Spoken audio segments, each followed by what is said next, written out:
a time a tourist might come to Richland County on the train. Not anymore, but they still come, and that's the subject of our show.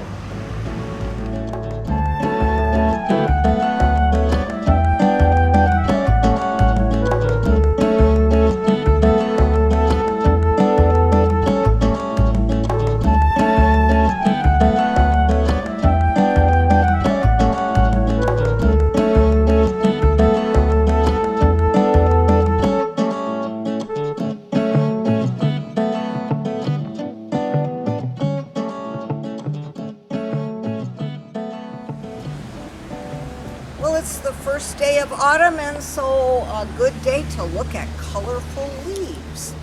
We'll hear from the guy who's in charge of tourism in Richland County, Marty Richards, and we'll find out about how things are as far as visitors.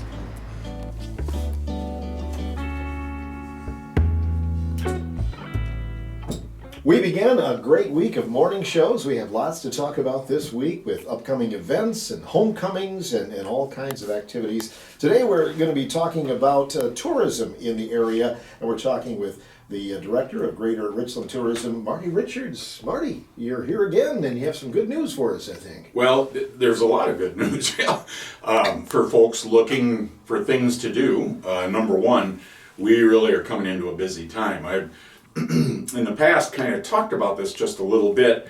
I know in my first career in radio, I worked in Wisconsin Dells. And in Wisconsin Dells, when you hit Labor Day, it was all downhill from that point forward. There were a few events, but really their big season was done by that point. For us in the greater Richland area, really it's October can be our busiest month for lodging. And then our events are, there's quite a few events as well. So kicking it off now this weekend, some of those fall events start to really ramp up. So this Friday, the Greater Richland Area Chamber of Commerce has their wine walk, the Suits and Sequins wine walk. And that's a really neat event how they're doing it this time. They're incorporating a trivia contest with it. They have prizes. They do have, of course, wine, cider, and beer sampling throughout the walk, and they do still have some tickets available. There was really good demand on it, but they do still have some available. And I know for those that you can get them online if you like, but if you're not an online person, you can get them at Creative Layers, Advance, Pump and Well. J.J. Walsh Jewelry has them. Christie's Sunnyside also has them, and then Community First Bank. So there are some tickets still available. I'd encourage folks. The comment I get quite often from the wine walk is, I got to see some businesses that I didn't know what they really had, and they were surprised by what they were offering, the service they were offering, or their different inventories. So that's this Friday, and that's a great event. I know folks that have been on it in the past. It's just a neat opportunity to get around town, meet some different merchants that you may not otherwise see. So right, and I know that they've kind of incorporated different things with it. And this year the trivia aspect of it. Are you aware of how that's going to work? I'm not 100% sure. I know that they've got it styled a little bit after Monopoly, after the Monopoly board, but they've just given me a peek. So. They know I will spill the beans. I am not a good secret keeper unless I forget. Then if I forget, I'm really good. Terry tells me at home all the time. She loves telling me things I'm not supposed to say to anybody else because I'll forget. Within a day it's gone. So, but no, I'm not really privy to the whole concept. But they'll get you at the registration, explain it to everybody, and they'll have them on their way on Friday. Sounds like fun. Yeah, and this is a busy weekend, but I think next is even busier, isn't it, Marty? Yeah, you're going to get my annual gripe about having homecomings and Center Color Fest on the same weekend. Again, I understand. I was a football coach for 20 years. You only get 4 or 5 homecoming games. You're not going to use that first one, and you're not going to use the last one. It really, that gets kind of tough. But both Richland Center and Ithaca with the school fair on top of it, everything is happening on Friday, October 3rd through the 6th, or through the 5th, rather. So Yeah, we're going to have a lot of parades next week. We have a lot of events happening. Kicking it off really on Friday with Wheels of Time, the Wheels of Time Truck and Tractor Show at the fairgrounds. That's the 3rd and the 4th, and then also the 5th on Sunday. They kind of kick it off at 8 o'clock a.m. on Friday, and then I know that they're having a tractor ride. They have a little truck trip they're doing, and it's free admission. I know for myself it's fun to just go out because there's a lot of implements and tractors there I haven't seen in a while. And I know we're getting older, Phil, when we go out there and it's like, oh yeah, I drove that tractor or used that baler, then that's another sign that, yep, getting a little older. Yeah, some of the younger people don't know what some of those implements are even used Yeah, for. why doesn't that square baler have a thrower on the end of it? Yeah. What's up with that? So even I've been up around the Ironton area, and one of the greatest sights I've seen in a long time are the Amish baling hay with a horse-drawn New Holland baler with a Wisconsin air-cooled engine on it, and it had the thrower. That's a kicker, okay. Yep, it had the kicker, and it's like, gosh, that's kind of, I need video of that one. So when you go out to the Wheels of Time show, there's just a lot to see. A lot of trucks and tractors, even some cars from time to time, collector cars, free admission. It's just a great time to get out there and really see some things from days gone by that have really been restored nicely. So that kicks off on Friday. Also, Friday is the Richland Center homecoming, the game and the parade. So Friday afternoon, the parade steps off at 2:55 p.m. Folks sometimes say, well, what's up with the exact time? And I'm like, you remember, school had exact times, and I mean, we had some odd start times. It was like 7:54 and a half. I mean, it's just, that's what they do. So the parade kicks off at 2:55, the homecoming parade that's downtown Richland Center. So that's a great opportunity to show off school spirit as well. And then the game on Friday night. And then also, this was a late addition, the 80 German Lounge in the 80 German warehouse. They are having acoustic music on Friday night. So their normal Friday nights, they're open 3:30 to 9 o'clock. That's I've really enjoyed going there on those nights because you really get to kind of see unique building, but then also it's a real nice time to connect with people. If you don't like how would I put it, that honky-tonk music, loud music, bar scene, but you want, hey, I want to have a barley pop and have a discussion with somebody, it's a great opportunity just to sit, talk, and have some really nice music. And they've had some really good artists there. So not 100% confirmed yet who that artist will be. I know they're in negotiation. It sounds like it's pretty much a done deal other than the ink being on the paper. So I think that's something for folks on Friday night. If football isn't your thing, or even before or after the football game, you could go check that out as well. And then Saturday, things really get ramped up. On Saturday, Oakwood Fruit Farm has their Customer Appreciation Weekend. That is off the hook busy up there. They really have to get their crowd control and traffic control in line. So their Customer Appreciation Days go Saturday and Sunday, so October 4th and 5th. 9 to 5 during the day. They have some special vendors that'll be on site. One of them, Phil Hescheider, is an author, local author. That's promoting his book. I know they'll have meat. The Richland Locker is going to be there, meat sampling. They have cheese sampling going on as well as wine. So they'll have different vendors on site. There's just a lot happening up at Oakwood Fruit Farm those 2 days. And then Wild Hills Winery on Saturday only. On the 4th from 12 to 7 o'clock. They have live music. They have a grape stomp. And I don't know if anybody in the room's been to a grape stomp, but back in the day when we had just young kids, Terry and I used to go to Wollersheim's grape stomp. And that was fun. That was a good time because they not only would have this contest on how much juice you would get, but the artistic flair counted into it as well. So costume and how they stomp the grapes, and it's a good time. It's a lot of fun. So Wild Hills is doing that. They'll also have artisan crafts and vendors there as well. So there will be quite a bit happening up there. And then also on Saturday, neighborhood housing services. So neighborhood housing services really is ramped up with some pretty strong energy here as of late. And they've joined in to help support and sponsor the Canyon of Lights Parade, so we can do some additional marketing. So Craig Woodhouse is the executive director there now, and Craig's really stepped up, and the organization has as well.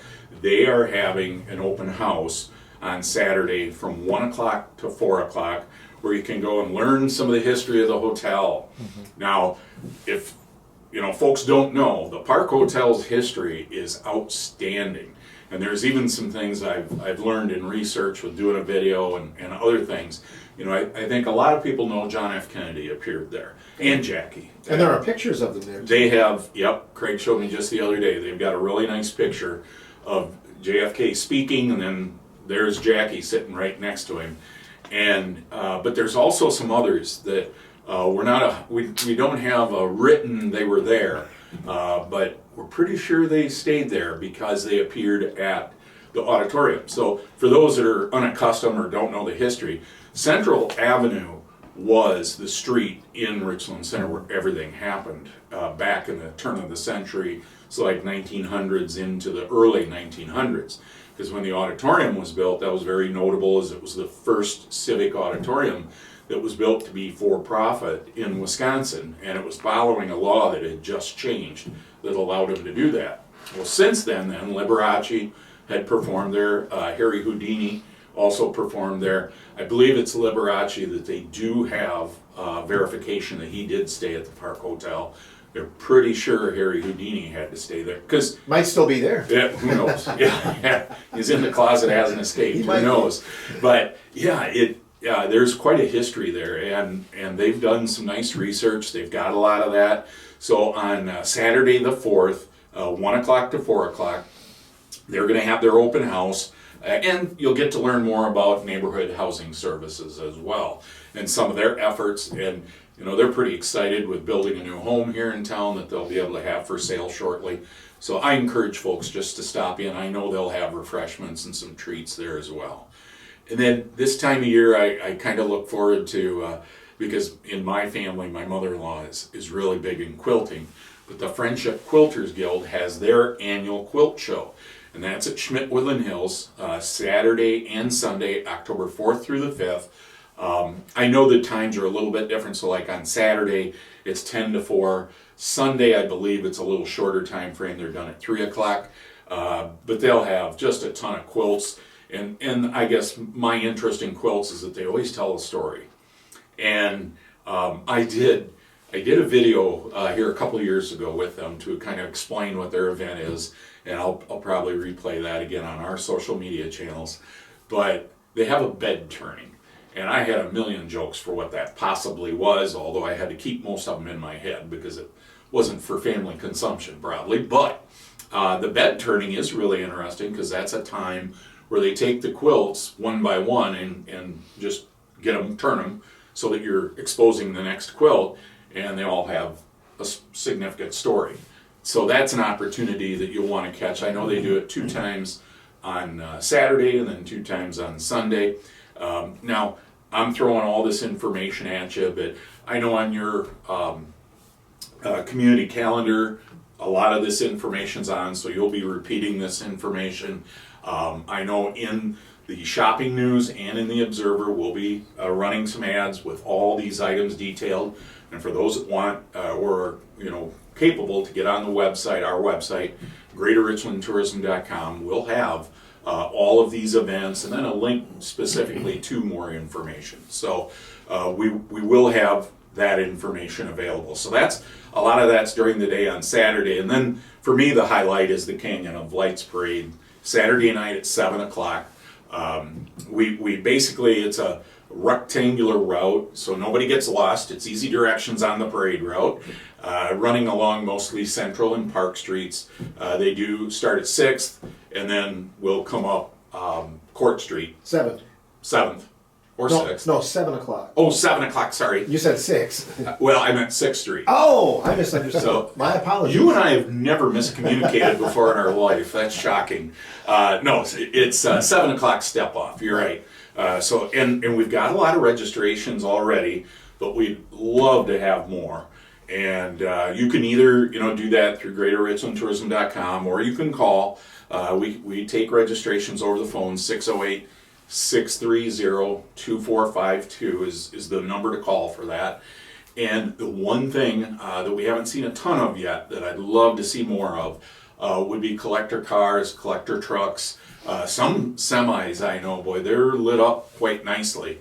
And tractors, we just love to have more collector items that people want to express their skill in mobile nighttime illumination. And there are some pretty unique lit up displays that happen. And like I said, we've had quite a few entries, but we always want more. So the more the merrier. But that's, in a nutshell, kind of Center Color Fest weekend, pretty much everything that's happening. There's something for everybody there. Also, because I will get folks interested in this, and from out of the area too, but that's also the rummage sale, garage sale weekend.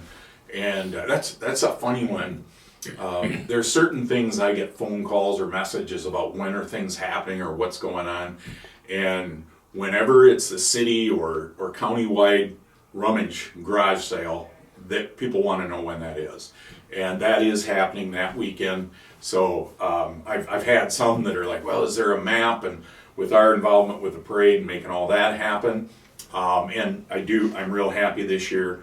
Neighborhood Housing Services will be helping us with the parade this year as well. So they're really become a good partner on Center Color Fest to make everything happen. We really don't have time to put a map together of rummage sales where they are, but I'll tell you what, if you drive to town, they're easy to find because the signage on a rummage sale in our area, people know what they're doing.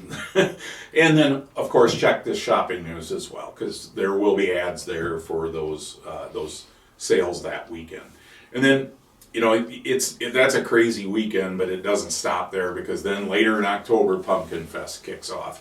And Pumpkin Fest, it's the third year, and every year they're adding more. There's more participation. There's a lot going on. They have a fun run this year. That's a new addition. The decorating contest itself is always interesting. So again, if you have questions about that, you can either go to our website, GreaterRichlandTourism.com, on our calendar of events, and all those items will be on there with all that information. Yeah, it used to be when you got past Center Color Fest weekend, things were pretty well done, but now you've got something to look forward to at the end of October. And Pumpkin Fest was a really welcome event, because we had a time frame there where there just wasn't much going on. And with Pumpkin Fest and that organization, they've really done a nice job of making it kid-friendly, a lot of different things for people to do. And we do have Oakwood always during that time is a big draw to the area, so we do get a lot of guests from out of the area. And Chicken Ridge Farm, so they're going. Alex, this was their first weekend, and Saturday I know they were a little concerned that it was going to rain, but really they did well there. And then yesterday was a nice day, and they run for about 4 weeks here, 5 weekends. And they have a really nice opportunity for kids and family-friendly activities. I also know Alex Schneider, kind of the main power behind making Chicken Ridge Farm happen. She had to bolster her corn maze, because last year she had some 20-year-olds there, and they went through and they were done quite quickly. And she said it's a lot more challenging this year. So I don't know that any kids were lost this year. I hope not last weekend or this past weekend. Haven't heard that, so that's good. But they really, I know up at Chicken Ridge Farms, there is a ton of family-friendly activities. They've got pick your own pumpkins, things like that. Or if you're like you and I, where it's like, okay, I'm not going to go tromping around in a pumpkin patch anymore, they actually have them picked where you can just buy them right off the wagon. So, but you're right. There used to be kind of this space for a while where there really weren't many events after you got past that first weekend of October. But Pumpkin Fest really has, that's almost a week-long event. And so there's a lot of energy that goes into that, a lot of things for people to do and enjoy, and it just keeps growing every year. They've done a nice job of continuing to build energy and more people attending, and so we're looking forward to that this year as well. And then, October, once that's done, I know I've had folks that are kind of like, well, once you get past kind of those events, does that slow down? For our lodging partners, it really doesn't, because hunters are really attracted to our area, whether it's archery or gun. I know, talking with people, in my experience, our lodging opportunities are already booked by a lot of hunters. So almost every weekend in November is already full. So there's still this travel that comes to our area. It's just a different group. And there are a lot of folks I know that come and hunt, and there's a lot of land that's for that purpose. They have hunting leases, or they own their own land, they just don't have a place to stay. And so now that starts to fill up our lodging options.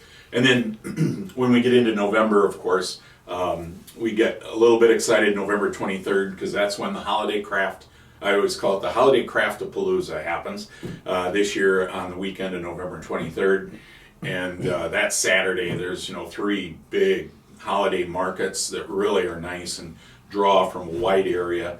And then it's about that time Rotary Lights in the Park will kick in as well. So we kind of then get into the family travel. So that there's never really this time in this back end of the year where things really truly slow down. There is something that brings people to the area, and we've started ourselves even marketing 4 seasons. So in all the marketing we're doing, whether it's the digital online streaming or our social media, we're constantly marketing even the winter time. And we just hope this year that we get a little more snow than we had last year, because that, I'll be honest, that gray landscape gets a little tough in February. There are a lot of indicators that it might be a little bit more of a winter this year. We'll see. I don't really trust weathermen so much, and even today with the different designs they have. What's nice is that they're doing a better job of explaining what happens. That they have models, and the models are showing, we should expect that this winter is probably going to be a little colder and a little more precipitation than typical, but I'm not sure what typical is anymore, because we've had 2 years where it was not real strong in the precipitation side, and really it wasn't that cold either. We had some moments, but not, I go back to, when I was a kid, it was, batten down the hatches and it was 20 below for 2 weeks. Well, it wasn't that long ago, it's probably been 10 years ago, we did have 100 inches of snow. And I remember this real well because my career at that time, I was driving a lot for my work, and I can remember going to La Crosse one time to cover a convention, and it was rough getting up there. And that year, part of the problem was we had had so much snow, there was nowhere for the county crews to put snow. And driving up the interstate from Madison to La Crosse, it was rough. And I want to say it might have even been over 10 years ago. It was probably like 2013, 2012. But we had 100 inches of snow. That's a lot of snow for us. So we'll see. We're due. We're due for a year where we have consistent snow. I'd love to have that so that we have the snowmobile and the snowshoe option, because that brings people to our area. No doubt about it. Marty Richards from Greater Richland Tourism is our guest. We talked about the upcoming Wine Walk, which is this weekend, Wheels of Time, and all of the stuff going on with Center Color Fest the following weekend, and also the homecomings, Richland Center, Riverdale, and Ithaca, all having homecomings that weekend, the 3rd and 4th. So I would buy my toilet paper now. Because, that's a good point. Because if you think you're going to walk in that week and get toilet paper somewhere, I doubt it highly. Right. And as you mentioned earlier, it does go along with the home football game, and I do know that Ithaca's next year is on September 19th. Yep. So it's going to be quite a bit earlier next year. That does get to be early, doesn't it? It kind of highlights the point I was talking about, that, you only have 4 or 5 home games, and so where do you put that to try to make it maximum for everybody? But, sometimes you have it a little early, sometimes you have it a little late. So, but I'm appreciative it's September 19th next year. Absolutely. We'll be back with more on The Morning Show coming up after these words. This is the first day. In the next couple of weeks, we'll be giving out some text-to-win words. The Civic Media big contest going on, and this hour's keyword is coin, C-O-I-N. Text that in through the Civic Media app or through 608-647-4155, and you'll be eligible for all kinds of cool prizes. Marty's already texting, it looks like. There. Well, I heard prize. So. Yeah, you heard prize. And if it's food, even more so. Yeah, there's some of that, a little bit of this, a little of that. Marty Richards from Greater Richland Tourism is our guest. So you talked to me a little bit about some changes. What would that entail? Well, so there's some backstory with Greater Richland Tourism that only those who have been, closely involved with our efforts really understand. So like the mayor and the Greater Richland Center, or the Richland Center Tourism Commission, Eagle Tourism Commission, Ithaca Tourism Commission, all those entities that have kind of come together. So what happened, if we do a little bit of history and kind of go back, in 2008, around that time, was when the room tax was first passed in the city of Richland Center. And at that time, I don't know if there was really a designed outcome. It was more of a, hey, we need to market the area, let's do this, and they kind of started that effort. And at that time, the Richland Center Tourism, as it was called, was basically formed as a department of the city. So then, kind of fast forward to 2020, when I was brought into the position, the city council, personnel, and other folks at that time from the city said, hey, listen, it was a part-time, it was a 50% position, and that was also, some neat things happened all at once there. They got economic development going again. They reinstated that. Mayor Todd came into office, and then they wanted to grow the tourism entity. And so when I was hired, one of the charges I was given was, hey, we need to grow this and make it more of an area-wide tourism entity. And that made sense to me completely because, the city of Richland Center is, there's lodging, there's some attraction, but a lot of people come to our area to enjoy the outdoor exploration part, just like we were just talking, in the winter, snow really helps us out. But the Pine River, something that we paid real close attention to, the Pine River Trail, the Ocooch Mountain recreation trails, just there's a lot that's not in the city of Richland Center. So what ended up happening when I was hired, it was, hey, we need to grow this to really benefit the area and to really be able to market to folks that could come and visit. And so in 2021, the first township agreed to adopt the room tax, and that was Eagle Township. And at that time, we understood, okay, we have to make some changes at that point. And so we changed the name from Richland Center Tourism to Greater Richland Tourism because we could see down the road this was going to become an entity that was not just for the city of Richland Center. Since then, when we changed the name, and then along the way we had additional townships join us. So we've now got 6 different municipalities that have adopted the room tax and are collecting room tax, and then have agreed with Greater Richland Tourism that would be the entity that provides tourism development services and marketing. We've got a firm marketing campaign that we run year-round. I've talked, and we'll talk in a little bit real quickly about the value and what that's brought. But as time has gone on, and this is great news, is that things actually work the way that they were projected to work. We've kind of gotten to that point where the tourism entity and the work they're doing and the money that's coming in has kind of hit this pinch point where, okay, it's time, the city has decided it's time to kind of set this entity out on its own. So rather than being a department of the city of Richland Center, it'll become its own, LLC or however that is designed, but it'll be its own destination marketing organization that exists without any local tax dollars going into it. So the city will no longer contribute any out of the general fund. So that helps them with their balance sheet. And then, it just kind of, it's growth is what it is, because now we've got enough townships, and I'm a full-time employee at this point, but we'll need to kind of set that off on its own as its own entity. So at the September City Council meeting, there was this discussion between the city attorney, city administrator, Ashley Oliphant, and the council. And the council gave Ashley the direction that it's time to set this onto its own way. And Mayor Todd at the time kind of had some nice words about it, and it was, gosh guys, this is what we intended would happen, is that at a certain point it would grow to where it's standing on its own legs. So basically the city kind of did this seed money and kind of helped it get up onto its own feet and could walk and talk and do its own thing, and we've made it to that point. I think for most people, the public and visitors won't notice much of a difference. I anticipate many of the things they see today will remain the same.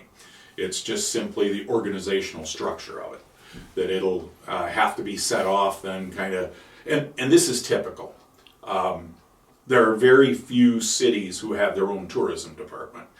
Typically it is a standalone destination marketing organization that has some different municipalities that come in, work together, bring that resource together, and then you set up that marketing campaign, as well as, another thing that we do, we offer grants to events. So like the Wheels of Time, they apply for a grant because they bring quite a few people into our community, and so Greater Richland Tourism helps them with their costs in marketing. We also, another thing we've been doing now the last 3 years is the Pine River. There's a lot of work, and I can attest to that firsthand. There is a lot of work that goes into keeping the Pine River to being an enjoyable kayak opportunity. And so that costs money. Greater Richland Tourism provides a grant to help that happen, and we know from experience there are a lot of people that stay overnight because of that. So everything that we're doing right now will continue on much like the public has seen. It's more the organizational structure of it. It will become its own destination marketing organization without any financial support from the local taxpayers. It'll all be off from the room tax, which that's what we intended. Mm-hmm. And you look at this as a positive? This is awesome. I'm very excited for it. It's one of those things that this was the plan. And sometimes plans get derailed and things don't happen the way that they were first intended, because you had kind of this idea and knowledge of how it could work best, but we were able to stay on that plan, and we were able to get enough participation to make it happen and to take any burden off from the local taxpayer. And visitors are paying that room tax, and that's who supports our efforts to bring more to our area. Indeed. And I think you've got some indicators as you look back. I know we've talked in the past about website traffic, and you can actually gauge that a lot better than you could just a few years ago, can't you? Yeah. So, we've, over time, for me it's important, are we getting a return on our investment? The work we're doing, the money we're spending for marketing, the social media work we do. I had somebody once say, I really like your videos, but why do you do videos, or why do you do so many of them? Well, in the social media matrix, if you put a post out there that's just text, that's buried. Literally no one will see that. If you put imagery with it, so Instagram, if you use pictures, that'll get you some legs. That'll the way that its matrix works and how it directs things, that'll work, and Facebook as well. But video really, and if you don't believe me, go out and look at YouTube, which YouTube is the single biggest growing social media platform right now. It's since Google bought it about 3-4 years ago, it's really taken off. And that may sound funny because YouTube's been around for a while, but actually their user numbers have grown substantially just in the last few years.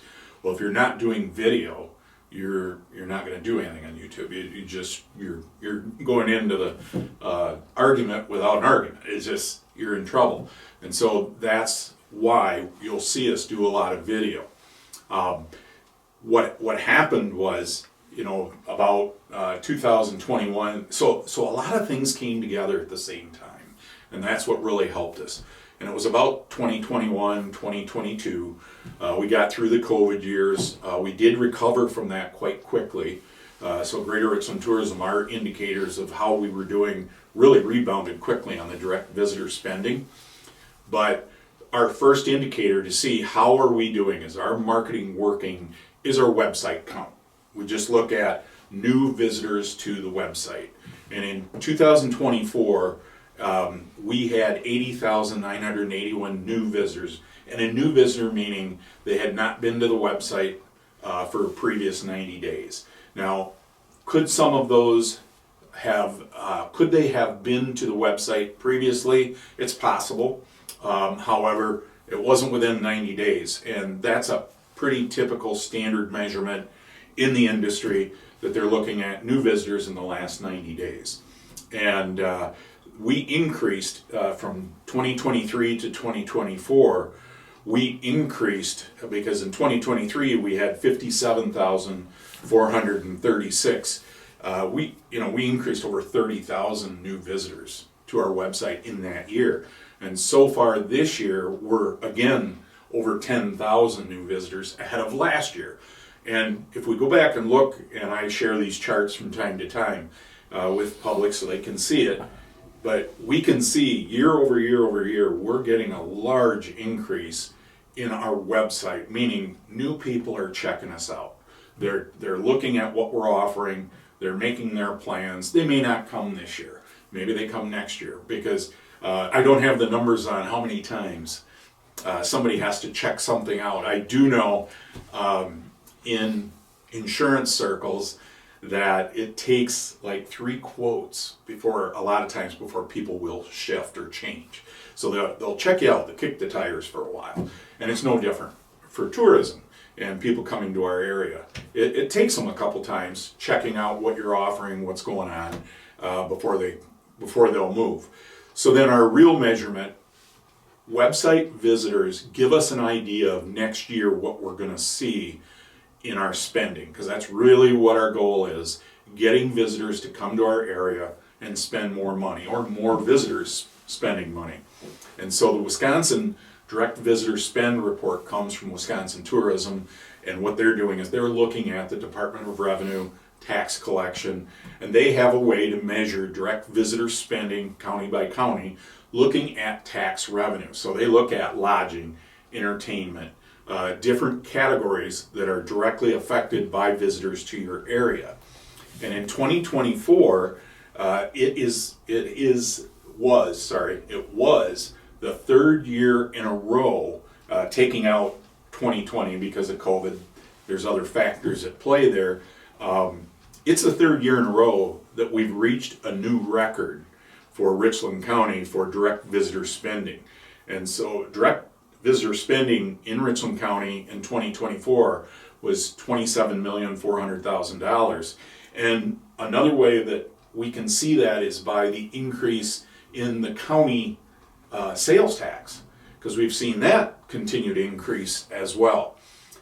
So what's happened for us in Richland County the last 3 years, we've seen an average increase of direct visitor spending each year for the last 3 years of over $600,000. Now, we've not done that before.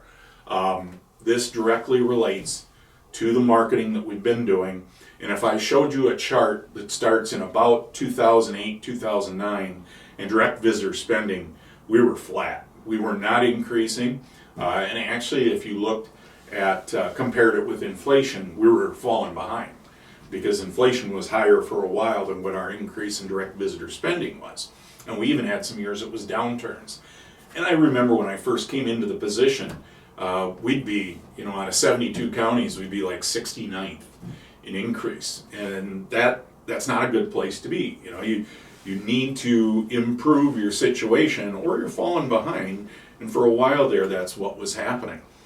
So when I take a look at, okay, how does this relate to other counties? And Richland County in 2024 outpaced a lot of our surrounding counties in direct visitor spending increase. We had a 1% increase. And at one point I was talking with one of our neighboring counties, one of their directors, and I was like, oh, darn it, we only went up 1%.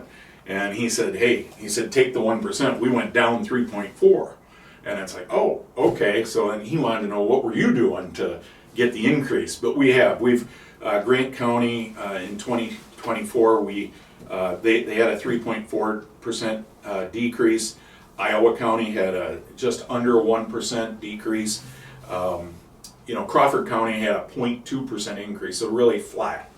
And when the gentleman asked me, he said, what do you attribute that to? What do you think did that for you? And I said, well, I know we're one of the few area counties that have a county-wide marketing campaign where we're going directly to potential visitors to our area, where we're streaming onto their device, whether it's their phone, their connected TV, what have you. They're sitting in there, and I've got word of this. I had somebody who's a native of Richland County that sent me a message and said, I'm sitting here in Hoffman Estates, Illinois, and on my TV, we just got an advertisement to come visit Richland County. And he said, when I start seeing the images, it's like, holy heck, yeah, why aren't we going back there more often? And, we are marketing to outdoor enthusiasts, fishermen, hunters, hikers, kayakers, snowshoe people, and that marketing is working. And we're wise about how we do it. We're not just broadcasting it. We're using streaming advertising to get directly to people who are interested in what we have to offer. It's interesting, you talk about the various platforms where they get information and how it's grown. Can you imagine, when we're talking 5 to 10 years, there's probably a platform that we don't even know exists, that's how people will be getting their information. That's a challenge in our age group, right? And that is staying relevant and understanding what's next. And I've had some folks that said, hey, you really haven't gone the TikTok route yet. And I said, no, we haven't. Because and to this day, there's still some concern, okay, what's going to happen with TikTok in the United States? We've been hearing for 2 years now that, we'll get it figured out. Well, it's still not figured out. There's no ownership that satisfies our leadership that this isn't a Chinese operator. So we're kind of waiting on it, but we are looking. We're looking at what other things should we do. I will say this, I think YouTube, especially in today's environment, is a big operator. That is a really good place to go because I think of it as the hardware store of information. There's very little political on there unless you want to go find political. So that's what I mean. You go onto YouTube to find exactly what you're looking for. And what's interesting, Facebook and Instagram for us is about 65%, 70% female viewers. YouTube, it flips. It's like 75% male. That's where we're getting our male viewers. Well, it's like going to the hardware store.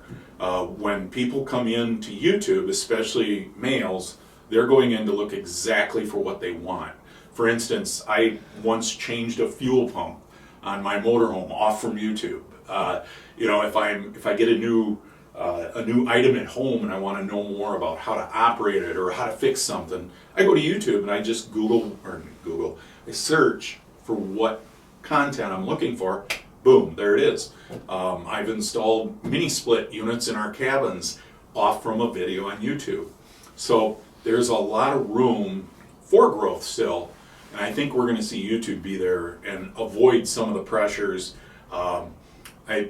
I use this term jokingly, but my kids are, kind of laughing at me. They're like, I see you're big on Facebook still, you dinosaur. And it's like, wait a minute, Facebook's only been around, 13 not years. Long, yeah. And it's like, am I a dinosaur now? And in a way, yeah, because how that operated 13 years ago worked really well.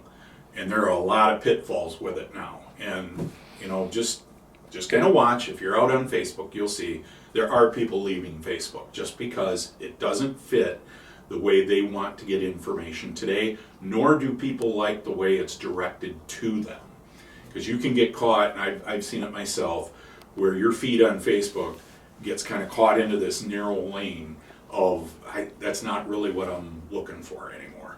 But you can go to YouTube, find exactly what you want, and there's no interference in the middle of it. So Always good stuff, Marty. well, Thanks for coming in. I strangely enjoy researching that, And yeah, you're exactly right with your original point. That is, there could be a platform coming that we don't know anything about yet that is going to change everything, right? And so we need to be ready, stay informed, and that's one of the things I do when I go. So I go to the Governor's Conference on Tourism each spring, and that's one of those places where we kind of hear what's happening, because you'll get not just Wisconsinites, business owners, but we'll get national people. And I've learned in my travels, look at the coast first. So if you look on the East Coast or the West Coast, whatever the trends are there, they're coming our way. And that's been pretty typical. Wisconsinites are not trend setters in general. And so it's good to get that information ahead so we know what's happening and we can be prepared for it and utilize that to the best of our knowledge. Maybe you and I can invent it and our ship will finally sail. Oh We'll my finally gosh. make our fortune. We've had a couple of ideas in the past that Yeah. didn't make it. That feed scoop we invented just never made it. Bob Neville never forgave us for those. That was bless his heart and rest his soul, but they were not quality feed scoops. The premier line didn't last very It long. didn't make it out of that was just design, I think. That was the original design. Oh well, maybe someday. Thanks for coming in, Marty. You bet. Director of Greater Richland Tourism, Marty Richards, on today's morning show. Well, fall is certainly a busy time around Richland County. We have coming up Pumpkin Fest. We have the Canyon of Lights Parade. We have Richland Center Homecoming and their parade. Well, there's just a lot going on. So be prepared to enjoy.